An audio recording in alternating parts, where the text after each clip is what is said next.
Assalamualaikum warahmatullahi wabarakatuh. Kita akan lanjutkan kuliah kita, kuliah pemasaran sosial topik mengenai komunikasi. Yang harus diperhatikan oleh pemberi pesan adalah waktu, kapan pesan tersebut disampaikan. Nah, tentu ini harus disesuaikan dengan target adopter. Yang kedua, pesan harus diubah sesuai dengan perubahan tahap kesadaran, pengetahuan, motivasi, dan target adopter. Artinya apa? Pada tahap apa perubahan yang ingin kita lakukan kepada konsumen, dan pesan itu harus disesuaikan dengan hal tersebut. Yang kedua, harus memilih jam, hari, bulan, tahun harus tepat sesuai dengan kebiasaan masyarakat. Nah, kita tahu sendiri bahwa pada saat ini, Maret 2020, Indonesia sedang menghadapi wabah kasus virus corona. Dan ini juga melanda beberapa negara. Bahkan sampai Maret 2020, di Indonesia telah lebih 500 kasus corona terdeteksi. Maka pesan berikut sangat tepat disampaikan pada kondisi saat ini. Nah, misalnya kita lihat pesan dari Wali Kota Bogor, instruksi Wali Kota Bogor tentang pencegahan penyebaran coronavirus disease. Di sini perintah Wali Kota tentang penutupan ya sekolah dan lembaga pendidikan, kemudian juga apa yang harus dilakukan oleh masyarakat agar terhindar atau dapat mencegah penyebaran virus ini. Pembersihan dengan disinfektan di tempat umum, melarang semua kegiatan umum yang melibatkan banyak orang, dan membiayai perawatan warga Kota Bogor. Nah, ini adalah beberapa pesan yang sangat relevan dengan kondisi masyarakat saat ini. Yang berikutnya yang harus diperhatikan adalah bahwa komunikasi itu harus selektif. Seringkali kita menginginkan masyarakat itu menerima pesan yang efektif sampai kepada masyarakat yang kita tuju. Karena itu seringkali media tidak cukup. Nah, karena itu memilih media yang harus lebih selektif. Yang berikutnya, sampaikan dengan cara interaktif dan fleksibel. Nah, tentu informasi juga kemungkinan harus disampaikan secara intensif sesuai dengan karakteristik dari target adopter.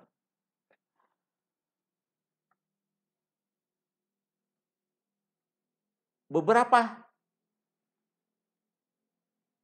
strategi selektif yang dapat dilakukan oleh pemberi pesan. Yang pertama adalah dengan surat langsung atau direct mail. Nah, keuntungan dari pesan yang langsung disampaikan ini adalah pertama, dapat dipilih target adopter yang prospektif. Mana target adopter yang tepat? Yang kedua, dapat membangun komunikasi yang lebih pribadi. Yang ketiga, pesan sesuai dengan target adopter yang dituju. Karena sifatnya one to one. Yang berikutnya, memberi petunjuk tahapan adopsi dengan lebih jelas. Karena surat tersebut secara tertulis, sehingga kita dapat menuliskan dengan lebih detail, lebih rinci, dan lebih teliti tentang tahapan kalau masyarakat ingin berubah. Nah, ini salah satu contoh. Surat dalam bentuk pesan singkat melalui SMS. Nah, tentu ini tidak tercetak, tapi dalam bentuk digital. Nah, misalnya BNPB ya menghimbau masyarakat menjadi pahlawan kemanusiaan dengan sabar, dengan menyebarkan pesan, jaga jarak, hindari kerumunan, jangan sentuh mata, hidung, mulut, cuci tangan, perbanyak kegiatan di rumah. Nah, ini adalah pesan ya yang dapat dibaca oleh semua yang memiliki handphone. Nah, tentu kelemahannya di sini adalah tidak dapat menjangkau masyarakat yang tidak memiliki handphone. Nah, tentu ada plus minusnya, ya. Nah, contoh yang lain kita lihat di sini.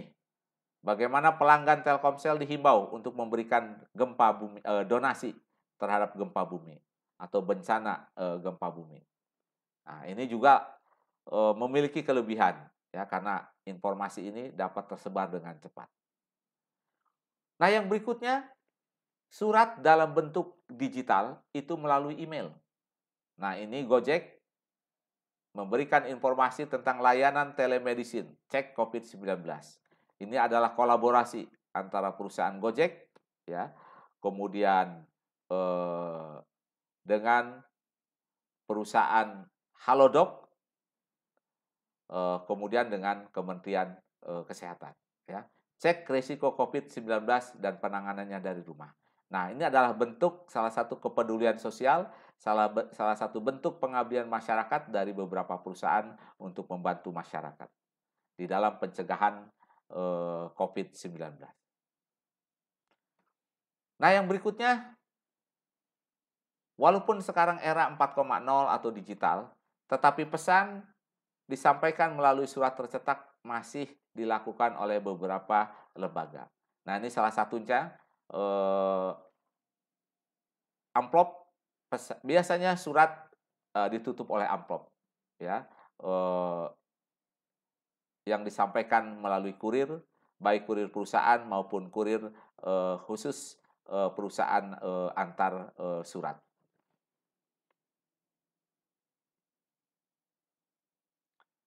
Nah, surat tercetak biasanya dikirim disertai amplop dan perangko untuk mengirim balasan. Nah, tentu dengan era 4.0 ini, surat ini semakin sedikit. Yang kedua, pesan dapat disampaikan melalui brosur. Nah, brosur ini kelebihannya adalah brosur yang tercetak biasanya lebih banyak dari pesan yang disampaikan melalui surat. Sehingga kelebihannya dapat ditambahkan contoh-contoh, gambar, warna, dengan tidak mengabaikan fakta konkret. Namun brosur juga dapat disampaikan dalam bentuk brosur tercetak, sehingga dapat disampaikan secara luas. Ya. Nah, di negara maju, penggunaan surat dan brosur tercetak sangat intensif dilakukan sebelum era digital. Demikian juga di Indonesia. Namun sekarang, dengan perkembangan teknologi digital, kita mendapatkan pengiriman surat dan brosur dalam bentuk digital, sehingga lebih efisien. Dan juga dari sisi biaya ini lebih murah. Nah, ini salah satu contoh lainnya, pesan melalui surat tercetak, melalui kurir. Ya. Nah, ini juga pesan ya dari perusahaan listrik untuk mengingatkan konsumennya agar segera membayar tagihannya. Nah, ini menarik. Dalam era 4.0 digital ini, pesan ini masih disampaikan secara tercetak melalui kurir kepada rumah-rumah.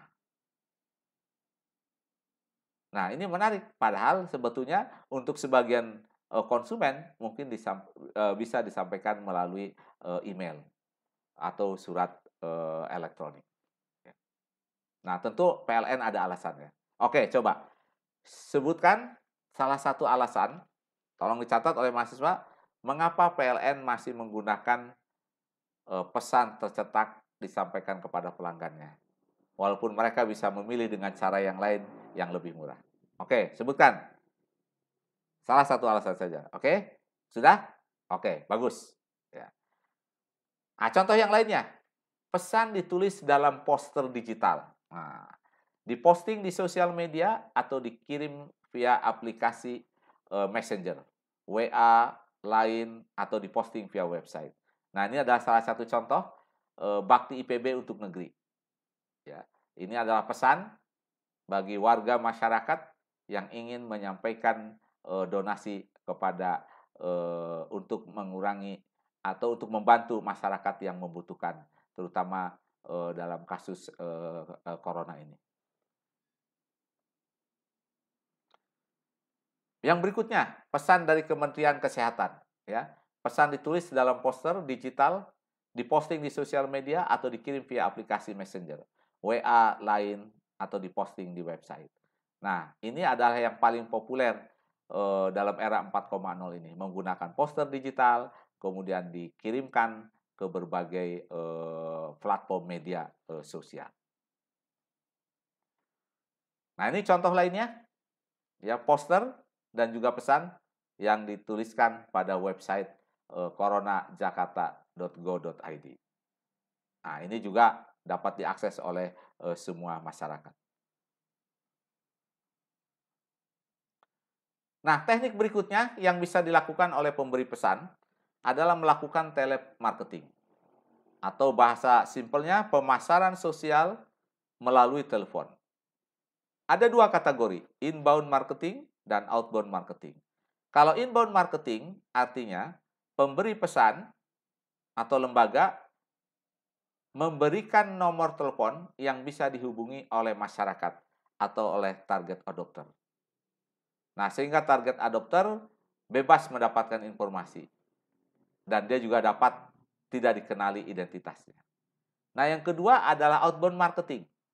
Kalau outbound marketing artinya pemberi pesan atau lembaga yang ingin melakukan perubahan sosial, dia secara aktif menelpon target adopter atau masyarakat yang akan mendapatkan pesan untuk melakukan perubahan sosial.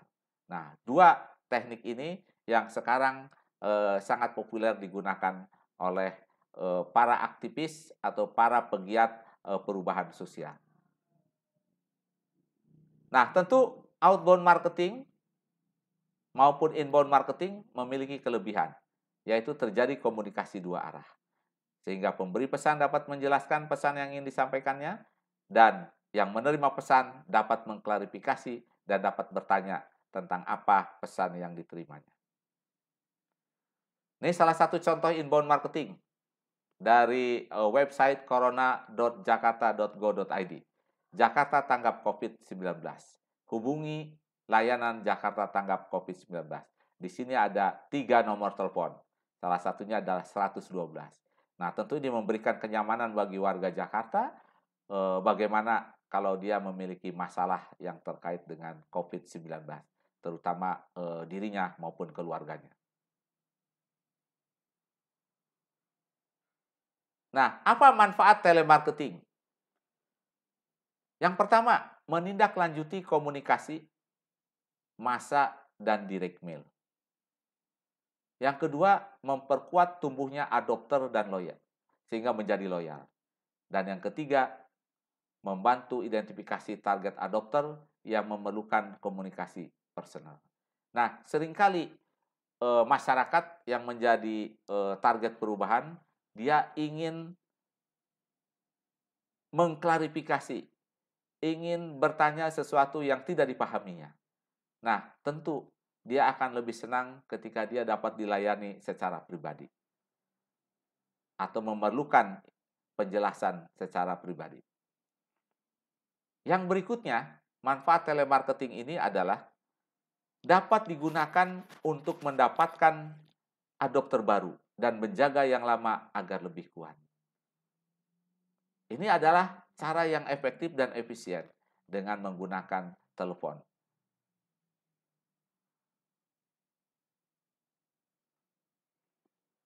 Materi sebelumnya, kita membahas mengenai komunikasi massa. Nah, yang berikutnya adalah kita membahas mengenai komunikasi personal di dalam perubahan sosial. Nah, ciri dari komunikasi personal apa?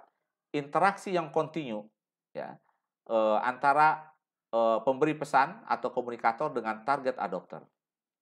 Dan terjadi saling menerima dan memberi dengan feedback yang terus-menerus sesuai kebutuhan dan reaksi yang ada. Dan tentu yang ketiga yang sangat penting ini adalah membangun dan memelihara interaksi dengan target adopter. Ini adalah perbandingan harga berbagai tipe media. Ya, mohon maaf, ini informasinya di Amerika.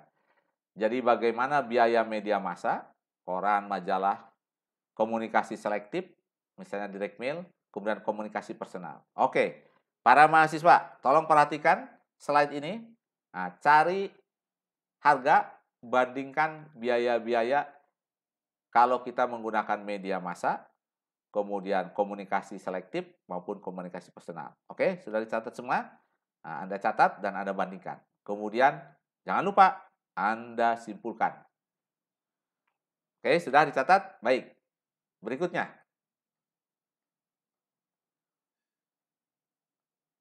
strategi mencapai adopter. Yang pertama dapat dilakukan dengan satu persatu. Satu orang pemasar, satu orang adopter. Yang kedua, pendidikan dan penyuluhan, di mana satu pemberi pesan atau pemasar berhadapan dengan sekelompok adopter atau masyarakat. Yang ketiga, berantai, sering juga disebut dengan TOT, di mana pemberi pesan memberikan pelatihan kepada satu orang adopter atau beberapa orang adopter, dan selanjutnya yang menerima pesan adopter tadi yang telah memperoleh pendidikan akan memberikan pesan kepada adopter yang baru atau yang lain. Nah, tentu tiga strategi ini memiliki kelemahan dan kelebihan. Yang sangat baik memang adalah nomor satu, tetapi kelemahannya dia memerlukan banyak orang. Dan tentu memerlukan banyak waktu dan juga banyak biaya. Nah, yang kedua, ini relatif ya lebih bagus lagi, ya, karena di sini satu orang menghadapi beberapa adopter. Nah, tentu kelemahannya, adopter yang akan menerima pesan akan memiliki latar belakang yang berbeda, sehingga penerimaannya juga akan berbeda. Tetapi ini dapat menjangkau banyak orang. Nah, yang ketiga, ini TOT. Nah, dalam TOT ini, pemberi pesan kita latih untuk memberikan pesan yang sama kepada orang lain yang menjadi target sasaran. Nah, tentu memiliki kelemahan. Salah satunya adalah distorsi pesan. Bisa jadi pesan yang kita sampaikan disalahartikan kepada orang lain oleh penerima pesan yang pertama. Misalnya, saya memberikan pelatihan kepada seseorang yang bernama A. Kemudian A memberikan pelatihan atau memberikan pesan kepada adopter yang baru, si B. Nah, bisa jadi si A ini menyalahartikan atau kurang memahami atau tidak tepat di dalam pesan arti pesan yang ingin yang diterimanya kemudian disampaikannya kepada orang lain. Nah, tentu dengan berbagai kelemahan dan kelebihannya, pemberi pesan harus memilih salah satu strategi atau menggunakan kombinasi dari beberapa strategi. Silakan dipilih mana yang minimal kelemahannya dan kelebihannya yang lebih banyak. Yang berikutnya, apakah pesan dibuat universal atau bervariasi? Ini sangat penting. Pesan ingin kita sampaikan kepada beberapa masyarakat di beberapa provinsi di Indonesia. Nah, tentu kita bisa melihat perbedaan bahasa, perbedaan budaya. Nah, kita harus menentukan apakah pesan dibuat dengan bahasa yang berbeda sesuai dengan bahasa adopter di tempat masing-masing. Nah, itu bisa kita tentukan, ya. Demikian juga pada masyarakat yang sama, misalnya di pedesaan Jawa Tengah. Tentu di pedesaan Jawa Tengah, masyarakat akan memiliki perbedaan dari sisi pendidikan, dari sisi status sosial. Nah, apakah pesannya ini harus sama atau pesan bervariasi? Nah, kita harus menentukan hal tersebut. Tapi biasanya pemasar membuat pesan yang universal, baru dibuat variasinya. Tentu kendalanya ini adalah masalah waktu dan juga masalah biaya.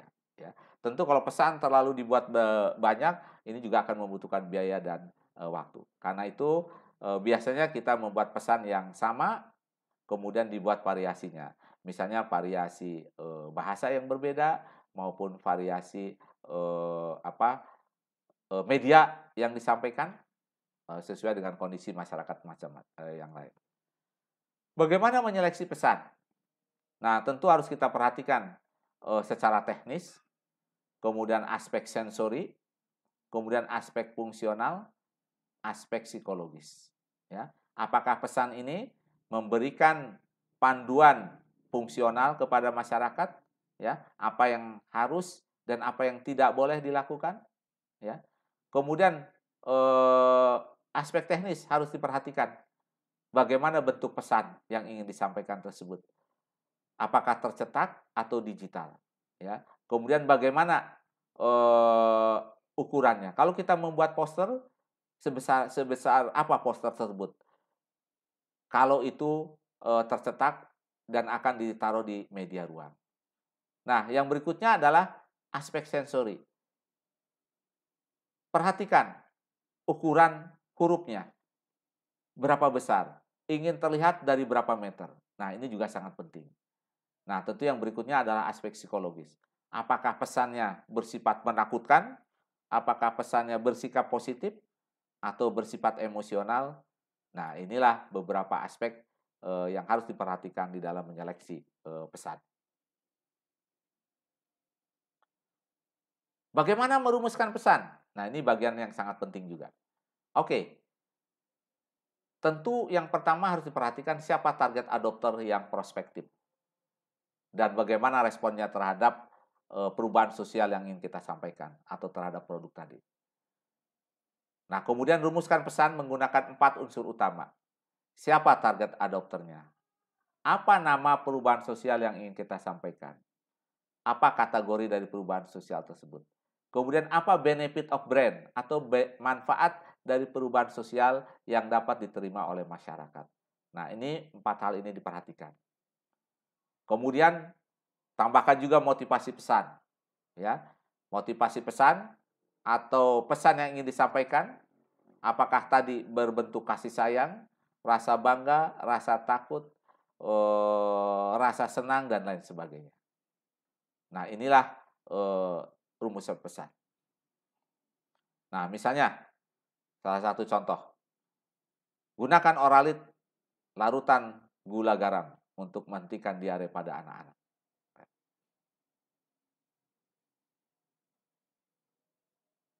Nah, demikianlah Bapak dan Ibu sekalian materi kita dari bagaimana membangun komunikasi, menyampaikan pesan kepada target adopter atau masyarakat yang akan menerima perubahan sosial.